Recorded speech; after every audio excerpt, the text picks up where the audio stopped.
Y20 के आज के सम्मेलन में जिनके नेतृत्व में दुनिया के यूथ डेलीगेट्स यहां पर उपस्थित हुए हैं, सूचना और प्रसारण तथा खेल एवं युवा कल्याण मंत्रालय के माननीय मंत्री श्री अनुराग सिंह ठाकुर जी,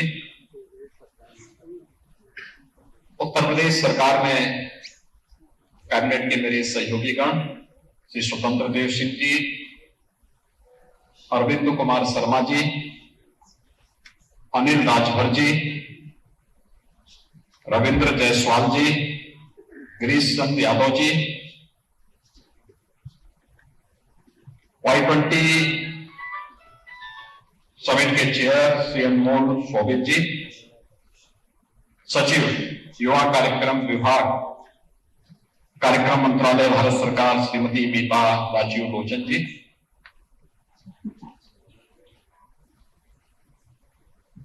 G20 और अन्य सहयोगी देशों के सभी प्रतिनिधिगण और देश भर से आए हुए हमारे सभी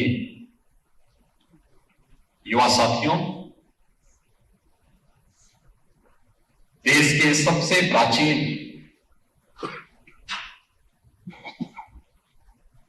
आध्यात्मिक नगरी में उत्तर प्रदेश सरकार और उत्तर प्रदेश वासियों की ओर से मैं केंद्रीय मंत्री माननीय श्री अनुराग सिंह ठाकुर जी का और आप सबका हृदय से स्वागत करता हूं, अभिनंदन करता हूं।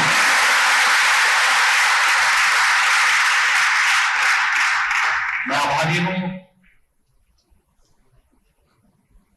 देश के यशस्वी प्रधानमंत्री और वाराणसी के लोकप्रिय सांसद आदरणीय श्री नरेंद्र मोदी जी का, जिन्होंने G20 से संबंधित कई समिट के आयोजन का अवसर उत्तर प्रदेश को दिया और उसमें Y20 का यह मुख्य समिट वाराणसी में आयोजित हो रहा है। मैं इसके लिए उनका उत्तर प्रदेश वासियों की ओर से हृदय से आभार व्यक्त करता हूं।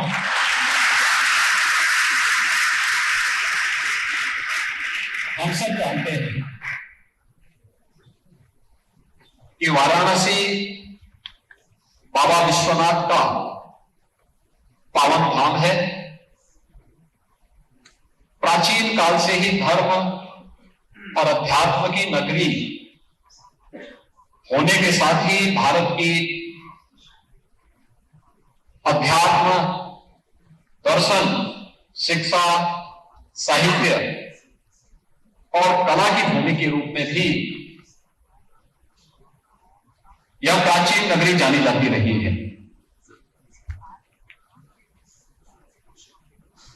यह हमारा सौभाग्य है कि वाराणसी उत्तर प्रदेश एक प्रमुख महानगरी होने का सौभाग्य प्राप्त करती है। इसने न केवल उत्तर प्रदेश की सांस्कृतिक और आध्यात्मिक परंपरा को, बल्कि कला, संगीत और शिक्षा की एक प्रमुख नगरी के रूप में भी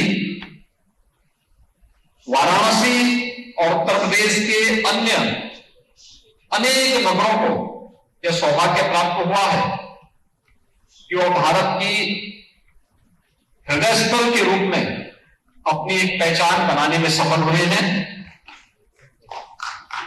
वाराणसी हमारे लिए महत्वपूर्ण इसलिए भी है कि भगवान बुद्ध ने अपना पहला उपदेश इसी नगरी के सारनाथ में दिया था, जो आज भी दुनिया के बौद्ध अनुयायियों के लिए अत्यंत ही पवित्र और आकर्षण का केंद्र बना हुआ है।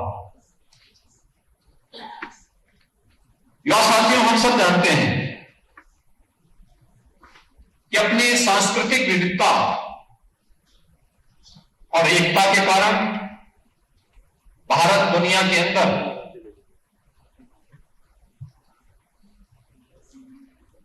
दुनिया के नागरिकों के लिए आकर्षण का एक केंद्र है। लोकतांत्रिक परंपराओं पर विश्वास करते हुए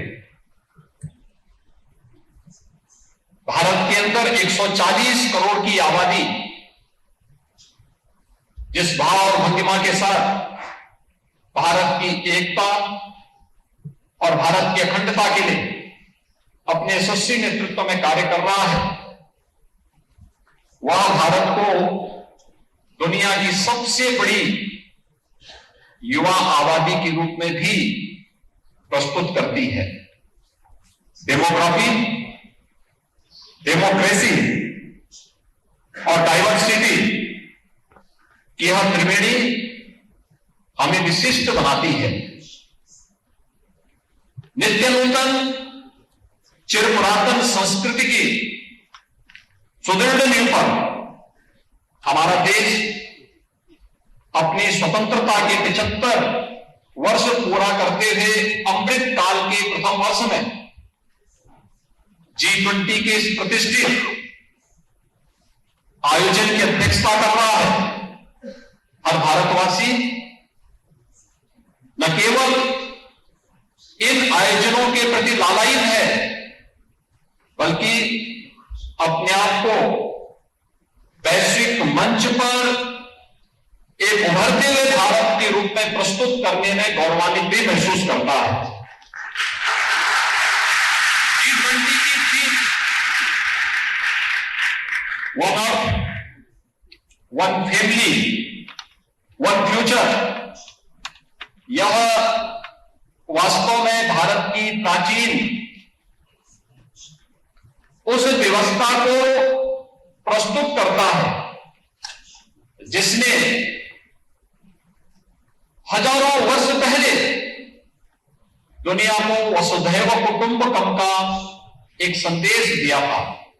यानी पूरी दुनिया एक परिवार है, एक परिवार के रूप में पूरी दुनिया को मानने वाली उस व्यवस्था को, जिसका वास्तव में अर्थ क्या है कि यह मेरा, यह तेरा, यह विचार संकुचित सोच के लोगों का है।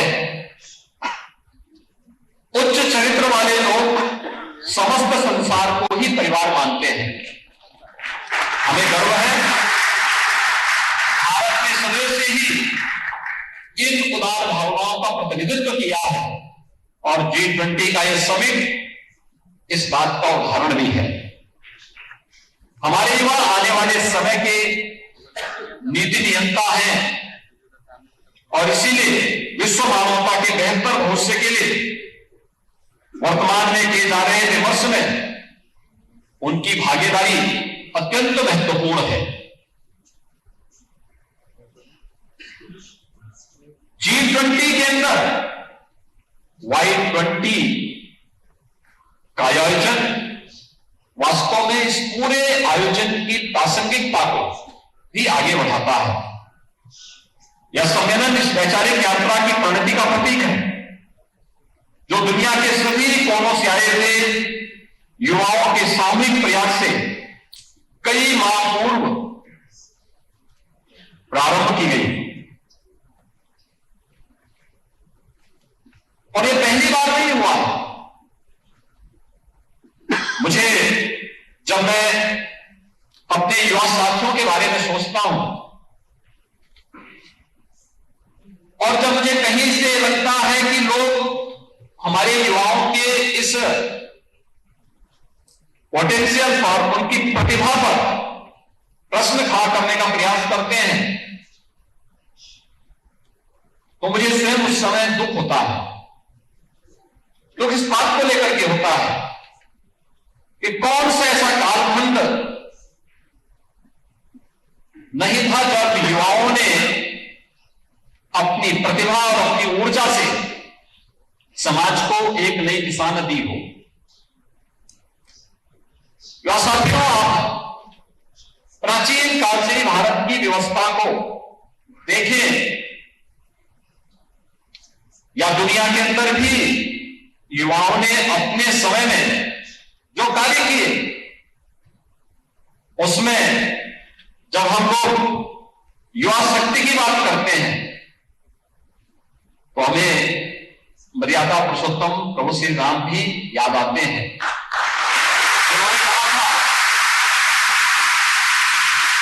जब उन्होंने संकल्प लिया था, निस्सरहीन करो वही भुज उठाए प्रण कीन, यह प्रभु राम का वह आह्वान है जो भारत की धरती से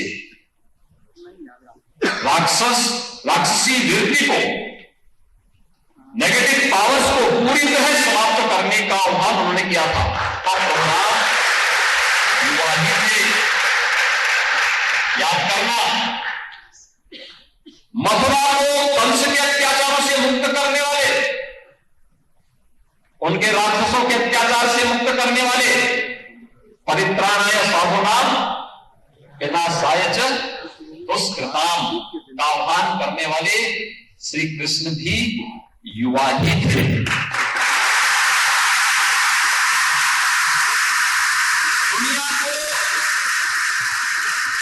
दुनिया को निर्वाण का संदेश देने वाले महात्मा बुद्ध ज्ञान प्राप्त करने के बाद पहला उपदेश इसी वाराणसी में देते हैं, सारनाथ में, और तब वे युवा ही थे। भारत के अंदर 4 कोनों में 4 पीठों की स्थापना करने वाले और भारत की सांस्कृतिक एकता को मजबूती प्रदान करने वाले आदि शंकर मात्र 32 वर्ष की आयु ही जिए थे। स्वामी विवेकानंद ने वैश्विक मंच पर भारत की प्रतिष्ठा को बढ़ाने का कार्य किया और मात्र 39 वर्ष का जीवन जिया था। स्वामी प्रणवानंद जी ने मात्र 42 वर्ष का जीवन जिया था। 1.25 लाख से एक लड़ाओ तो गोविंद सिंह, इसका उद्घोष करने वाले गुरु गोविंद सिंह हो, महाराणा प्रताप हो, छत्रपति शिवाजी महाराज हो, ये सभी युवा ही थे।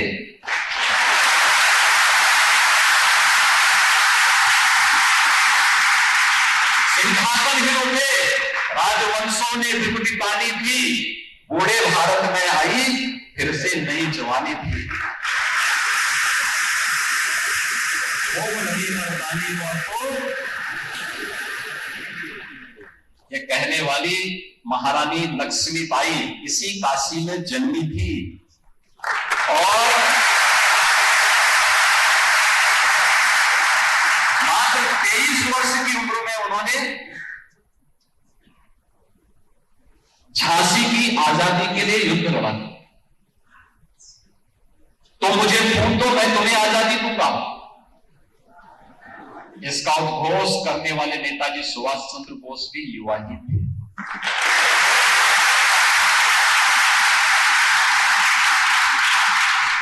भारत की आजादी के लिए क्रांति दूत बन करके जिन अमर बलिदानियों ने अपने आप को बलिदान किया, चंद्रशेखर आजाद, सुखदेव, राजगुरु, अस्फाउल्लाह खां, पंडित राम प्रसाद बिस्मिल, ठाकुर रोशन सिंह, ये जितने भी क्रांतिकारी थे ये सभी युवा ही थे।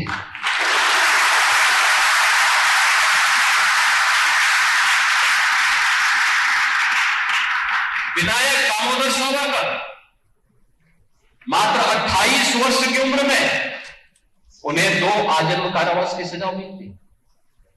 28 वर्ष की उम्र वे युवा ही थे। और महाभारत का वह दृश्य जिसमें 16 वर्ष का अभिमन्यु चक्र व्यूह को बेचता हुआ और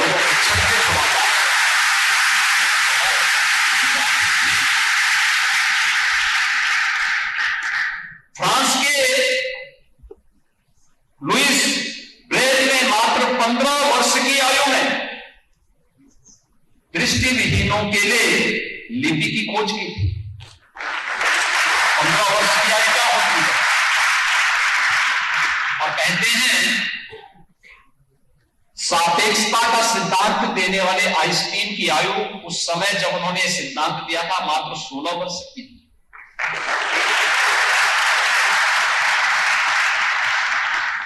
और यह भी कहा जाता है कि गुरुत्वाकर्षण का सिद्धांत देने वाले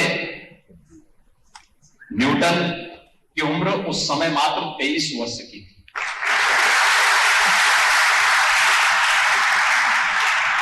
जब यहां पर युवाओं की इस प्रतिभा के बारे में भारत सरकार की युवा कल्याण मंत्रालय के सचिव उस थीम के बारे में बता रही थी और अनुराग जी ने इस बारे में विस्तार से हम सबके सामने बात रखी, तो मुझे लगा कि वास्तव में प्रधानमंत्री मोदी जी ने तो आने के बाद भारत के युवाओं के इस प्रतिभा, इस पोटेंशियल को आगे बढ़ाने के लिए उन्हें एक मंच दिया। स्टार्टअप इंडिया का, स्टैंड अप इंडिया का और अटल इनोवेशन मिशन का, अनेक ऐसे कार्यक्रम जो भारत के युवाओं को इनोवेशन और रिसर्च के क्षेत्र में आगे बढ़ाने के लिए एक नए अवसर प्रदान करते हैं, एक नए भारत का दर्शन करा रहे हैं।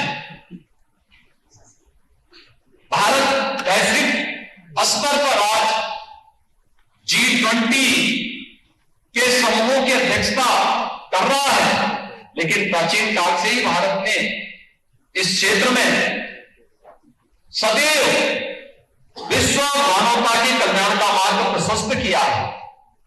और आज जब G20 के इस समिट में Y20 का यह समिट वाराणसी में आयोजित हो रहा है, जो 5 थीम इस अवसर पर दुनिया भर से आए हुए युवा प्रतिनिधियों ने तय किए हैं, ये वास्तव में दुनिया को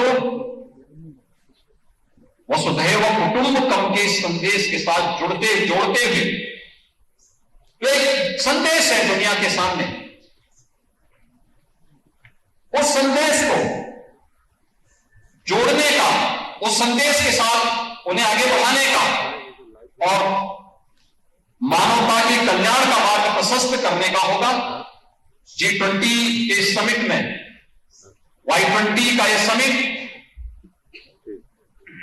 जिस व्हाइट पेपर को आप लोगों के द्वारा जारी किया जा रहा है, ये दुनिया के युवाओं को उनकी सकारात्मक ऊर्जा के साथ जोड़ते हुए उनकी प्रतिभा का उपयोग विश्व मानवता कर सके, क्योंकि हमारा आज का युवा वह केवल युवा नहीं है, वह आज का नेता है और कल का निर्माता भी है।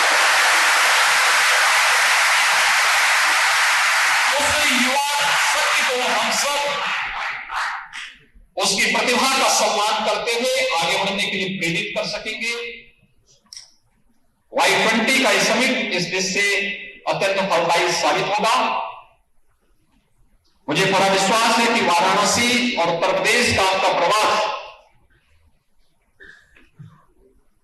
दुनिया भर के युवाओं के लिए एक नई प्रेरणा का संदेश लेकर के जाएगा।